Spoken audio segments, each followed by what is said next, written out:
Mesdames, Messieurs, bonjour, bienvenue au journal. Ce qu'il faut retenir de l'actualité. La semaine n'aura duré que 3 jours, mais elle a été riche en enseignements dans la bataille de la maîtrise de l'énergie. La 3e édition de la CERA s'est achevée hier soir après des rencontres et expositions autour des énergies et énergies renouvelables. Une cérémonie en plusieurs actes à Kigali ce matin, une semaine d'activité et 100 jours de deuil national. Le Rwanda commémore une douloureuse page de son histoire, le génocide de 1994 qui avait fait plus de 800 000 morts. L'université Nazi Boni va lancer un logiciel Easy School qui se présente comme une solution aux défis des universités africaines. Pour nous en parler, nous recevons le président de l'université de Bobo-Dioulasso, professeur Dr Maker Ouedraogo. Bonjour docteur. Bonjour. Merci d'être venu ce midi sur notre plateau. La 3e édition de la Semaine des énergies et énergies renouvelables, CERA, s'est achevée hier soir à Ouagadougou. La clôture de cette manifestation a permis de faire le bilan de cette édition, de récompenser certains participants et d'évoquer la tenue de la prochaine édition. On retiendra principalement qu'au cours de l'édition 2019, plusieurs conventions ont été signées avec le ministère de l'Énergie. Reportage Issaka Ouedraogo Tangakafando.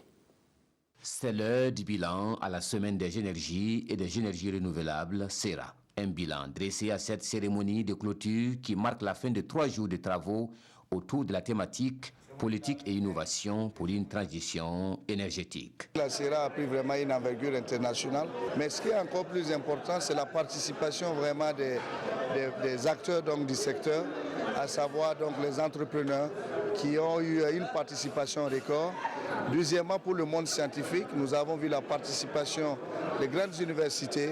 Et la série sur le gâteau, c'est la signature hier de 155 MW en solaire avec les IPP, avec 5 développeurs qui vont démarrer les travaux, en tout cas cette année, pour permettre au Burkina Faso, d'ici 2020, de bénéficier donc de 155 MW en solaire.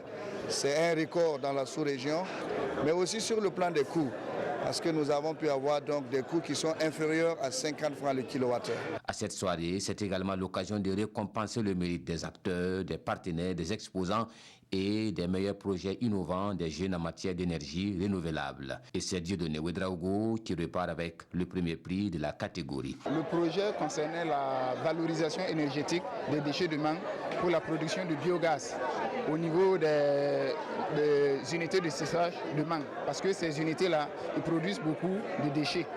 Voilà.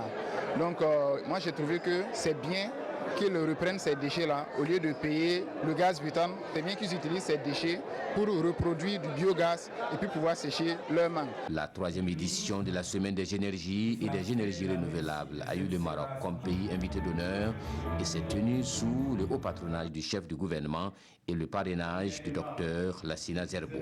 Les regards sont désormais tournés vers la 4e édition avec des recommandations tournées vers la périodicité de l'événement, la participation internationale et l'institutionnalisation du concours Projet Jeunes Innovants.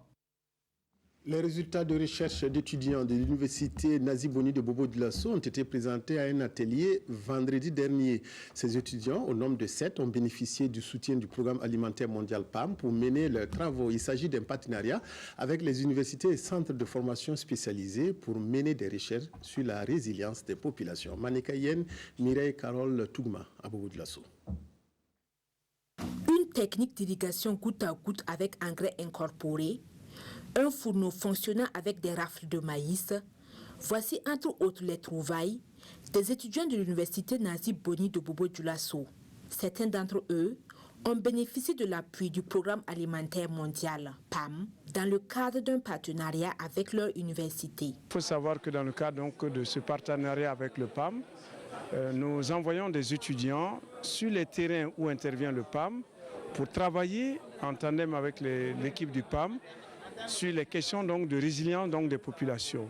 Donc cette année, au niveau de l'université Nazi Boni, nous avons eu 7 étudiants qui ont été bien sûr sur les sites du PAM travailler avec ces populations. Nous avons au niveau du PAM un certain nombre de sites sur lesquels nous avons besoin de ressources humaines, n'est-ce pas, pour travailler.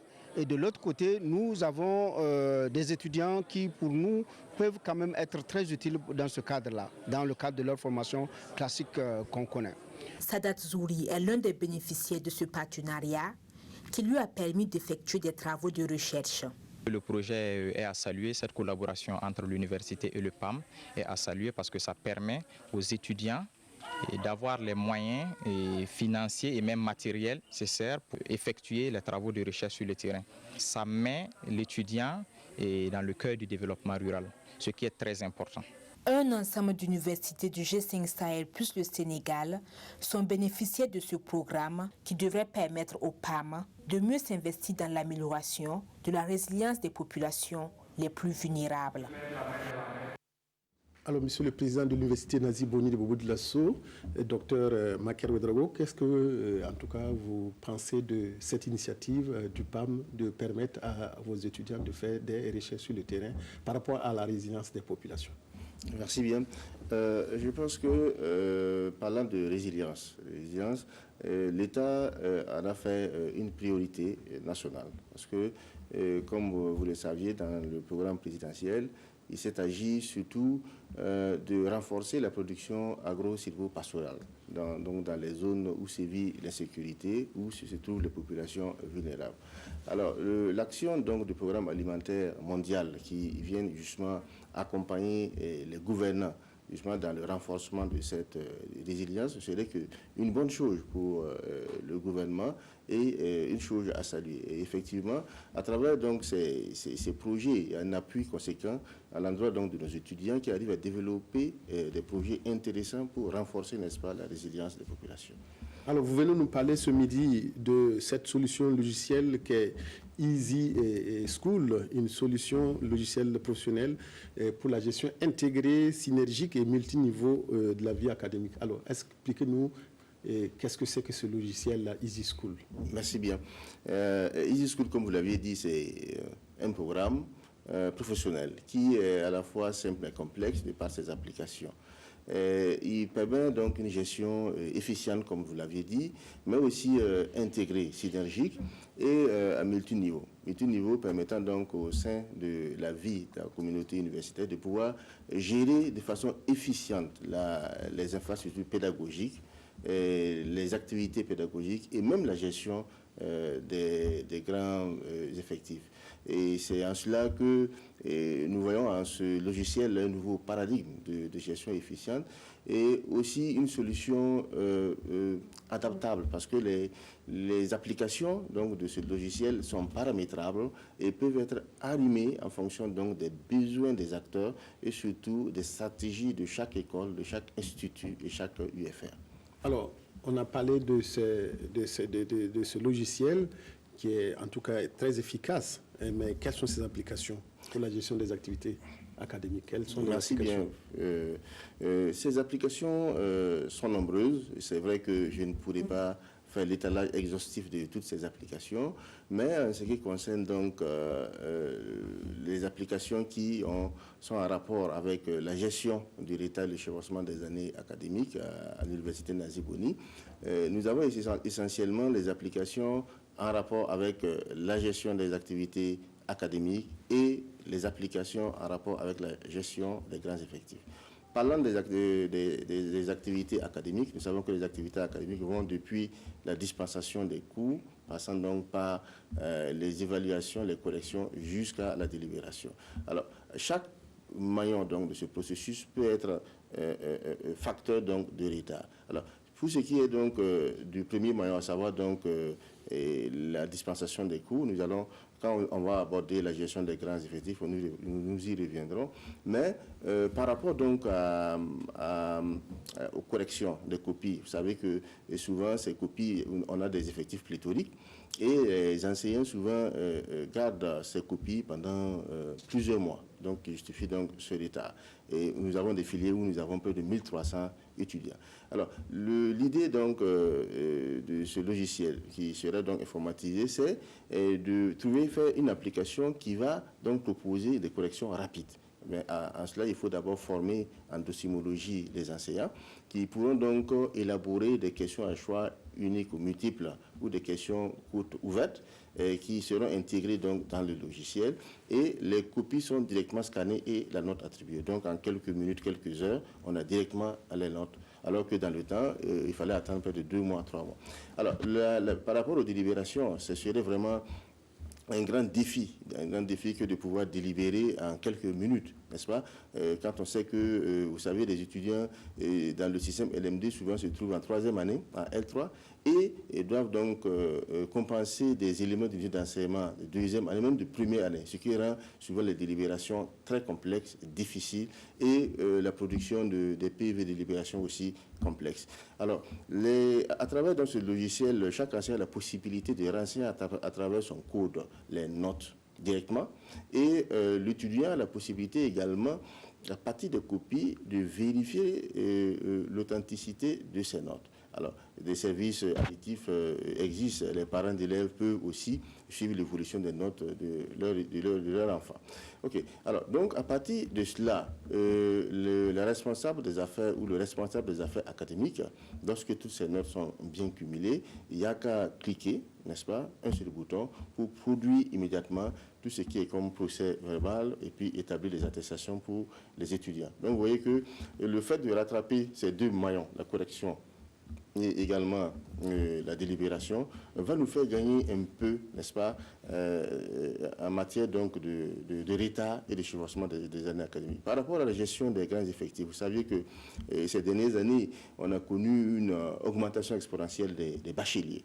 De sorte que, si vous prenez Boubou, on est passé de 5 000 étudiants en 1995 à près de 25 000 étudiants en 2018.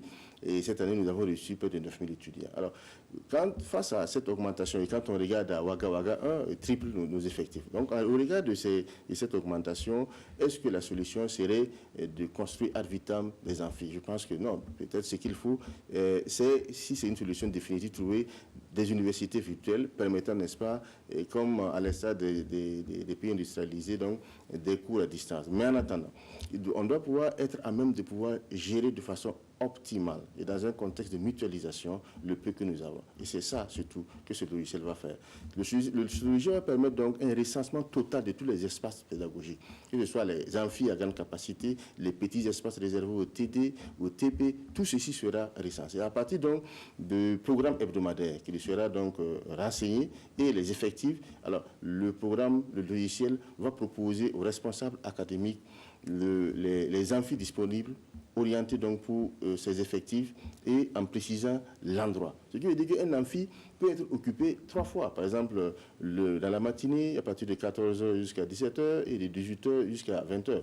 Je peux vous rassurer qu'au Cameroun, à l'ouest, dans la région de Tchang, une université départementale que j'ai visitée, ils étaient à peu de 40 000 étudiants, moins d'infrastructures que Nazi Bouni, mais il n'y avait pas de retard. Voilà pourquoi ce système m'inspire. Et je crois qu'effectivement, s'il y a une gestion optimisée de ces infrastructures pédagogiques et rationalisées, dans un contexte donc de mutualisation, parce que la mutualisation est importante. On voit souvent qu'il y a des UFR qui pensent que en fait, leurs infrastructures pédagogiques leur reviennent. Non, ça revient à tout le monde. Et c'est cette utilisation optimale qui nous permettra de réduire donc ce retard. Docteur, on sait que vous êtes un peu passionné par ce logiciel, mais est-ce que le problème de connexion ne va pas se poser tôt ou tard? Bon, parce qu'avec la connectivité qui n'est pas très fluide au Burkina, est-ce que ça ne va pas se poser avec acuité à un moment donné et puis voilà, bloquer votre logiciel? Oui, parlant de connectivité de façon générale, c'est vrai que là, on a des petites difficultés sur le plan national, mais vous savez que la marraine de ce lancement donc, de ce logiciel, c'est Madame le ministre chargé donc, du développement l'économie numérique et des postes, donc qui va, n'est-ce pas, nous accompagner justement dans cette interconnectivité, parce que vous saviez qu'il y a un fonds dédié, le fonds d'accès à l'Internet, le fonds de développement donc, du numérique qui est prélevé chez les opérateurs qui peuvent être dédiés donc, à certaines écoles supérieures d'informatique. Donc, par exemple, nous avions une école.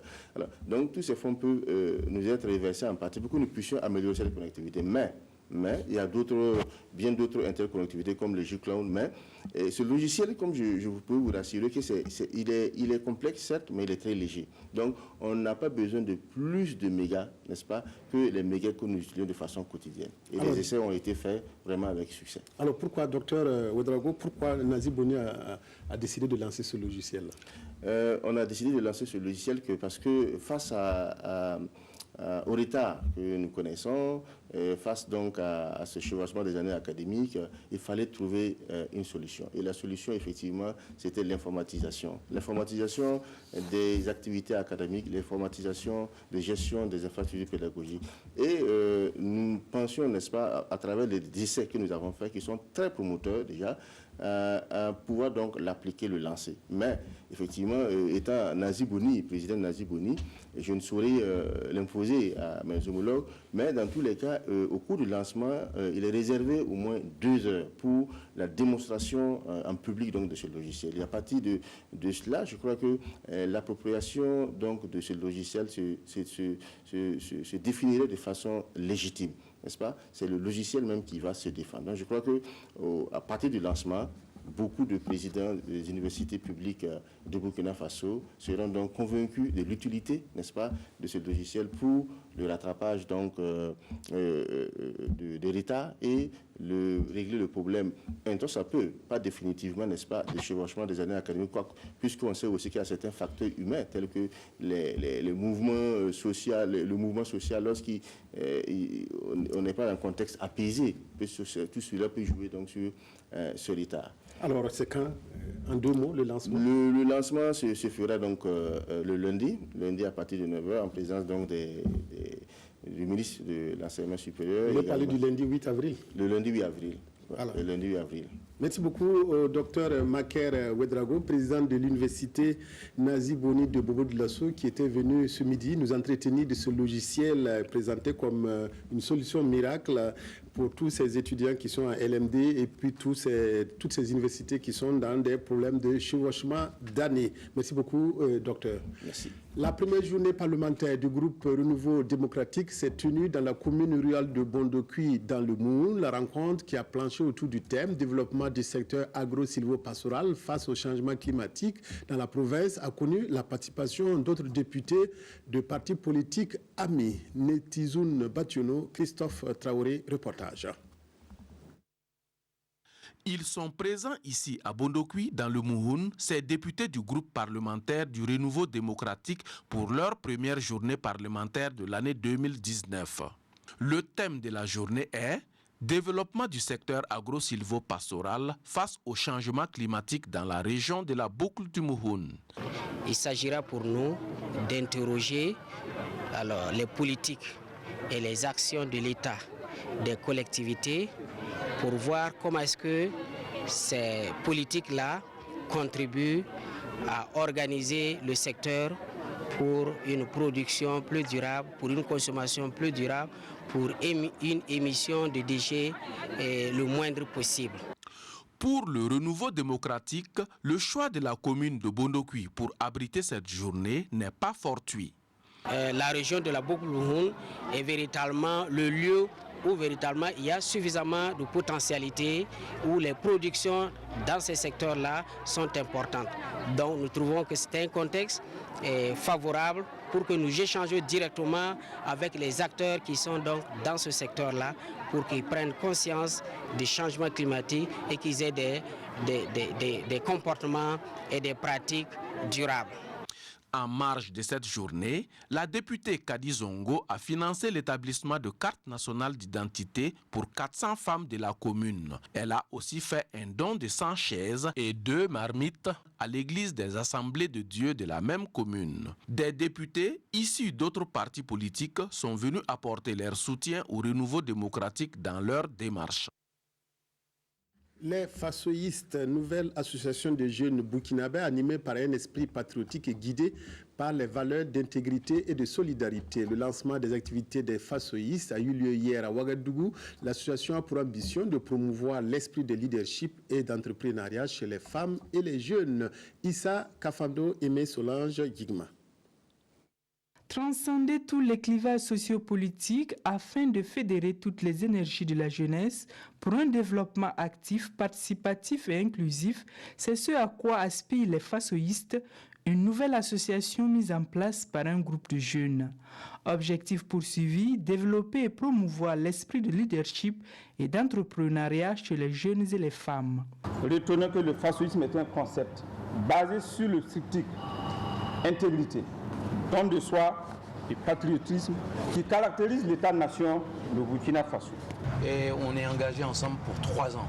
C'est un modèle, c'est un symbole aujourd'hui de patriotisme et d'engagement pour la paix et la citoyenneté, et je me dois de donner le meilleur de moi-même pour les assister.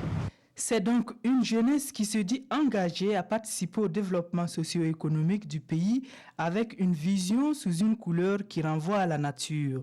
Cette couleur traduit le développement durable. Notre pays essentiellement agricole fonde son espoir de développement à travers les secteurs que sont l'agriculture, l'élevage et les activités de promotion au niveau de la jeunesse. Pour ce faire, il compte promouvoir l'auto-emploi des jeunes, la démocratie, la bonne gouvernance, la sécurité routière et mener des actions pour l'autonomisation des femmes. Le Forum international des Ahmadiyya s'est tenu à Ouagadougou. La 28e édition avait pour thème « C'est dans le souvenir d'Allah que les cœurs peuvent trouver la tranquillité ». Il invite à la tolérance et à l'amour d'autrui pour promouvoir la paix et la cohésion sociale dans un contexte marqué par l'extrémisme violent et le terrorisme. Zalissa Sanfo. C'est dans le souvenir d'Allah que les cœurs peuvent trouver la tranquillité. Un thème développé et partagé ici entre la communauté Ahmadiyya du Burkina Faso et ses sympathisants venus de la sous-région, de la Belgique et du Pakistan. La communauté Ahmadiyya invite tous les fidèles musulmans à ne jamais s'éloigner des faits et gestes du prophète Mohammed. Pour elle, il faudra épuiser tous les enseignements pour construire une société de tolérance, de paix et de cohésion sociale. C'est un peu un thème qui vient d'être développé, qui un peu fait la synthèse de tous les problèmes que nous avons. Et face à tous ces problèmes, les politiques et tous les chercheurs de stratégie pensent que dans la résolution des problèmes matériels, on peut justement aboutir à la cohésion sociale. Ce sont des éléments que j'ai beaucoup appréciés. Donc je suis venu donc les supporter et leur dire l'engagement donc que nous avons en tant que gouvernement de les appuyer et de transmettre donc les salutations du président du Faso et du Premier ministre. Nous avons trouvé que le tome est suffisamment enrichissant dans un contexte de sécurité pour qu'il n'y ait pas d'amalgame possible entre une religion et le terrorisme. Ce n'est pas la même chose. L'islam, comme je l'ai toujours dit, est une religion de paix, donc qui partage l'amour entre les hommes. Louanges, bénédictions et prières pour la paix et la sécurité au Burkina Faso ont été les temps forts de cette 28e édition de la communauté Ahmadiyya. Les participants à ce forum ont également visité des stands d'exposition des œuvres de l'institution Jamaat Islamia. L'Institut national de formation artistique et culturelle INAFAC sera bientôt doté d'un bloc pédagogique. Un bâtiment R+1 sera construit grâce aux fonds propres du ministère de la Culture, des Arts et du Tourisme. C'est le ministre Abdoul Karim Sango qui a procédé hier à la pose de la première pierre de ce bloc pédagogique de l'INAFAC. Maxime Zongo. Avec cette pose de première pierre, c'est parti pour la construction d'un bâtiment R+1 au profit de l'Institut national de formation artistique et culturelle INAFAC. Un bloc pédagogique qui sera composé de 8 salles, de cours et de 2 magasins. À travers ce projet, le ministère de la Culture, des Arts et du Tourisme entend ainsi contribuer au renforcement de la formation à l'INAFAC.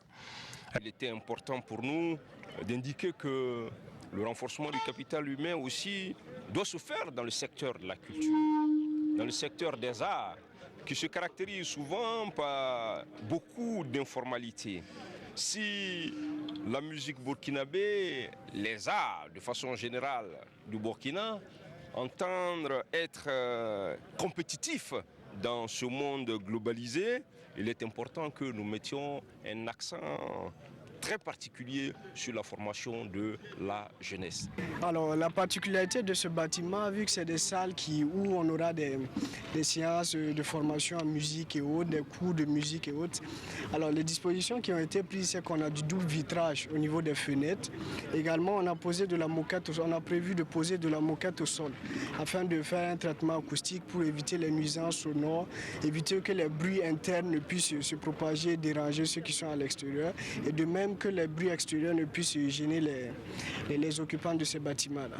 Toutes taxes confondues, le coût de ce bloc pédagogique est estimé à 284 millions de francs CFA. Il sera entièrement réalisé, selon Abdul Karim Sango, sur fonds propres du ministère en charge de la culture. Notre invité, le président de l'université Nazi Boni de Bobo Dioulasso, professeur Maker Ouedraogo, est toujours à notre compagnie. Professeur, et vous avez quelques mots à dire à l'endroit de vos étudiants avant de quitter ce plateau.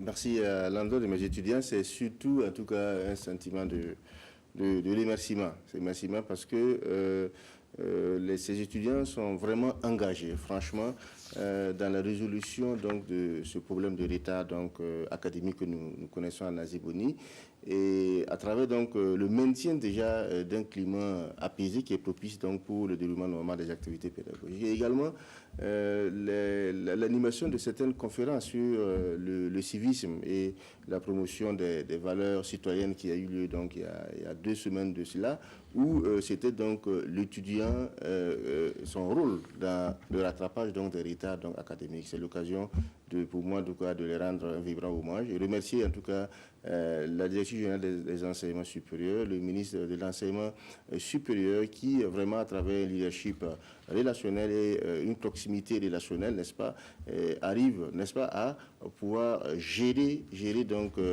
avec tact et ce retard, puisqu'il est venu il y a de cela 1 mois pour encourager les acteurs impliqués dans le rattrapage de ce retard et le chevauchement des années académiques. Il est revenu justement pour l'université virtuelle. Aujourd'hui, il est là pour justement assister, non pas seulement au lancement, mais à la démonstration publique, n'est-ce pas, de ce logiciel. Il faut dire qu'en tout cas, beaucoup d'admiration pour le ministre. Je pense que si on continue dans cette lancée, beaucoup de choses pourront être faites et beaucoup de défis pourront être relevés en matière de rattrapage de retard à Nazi Boni.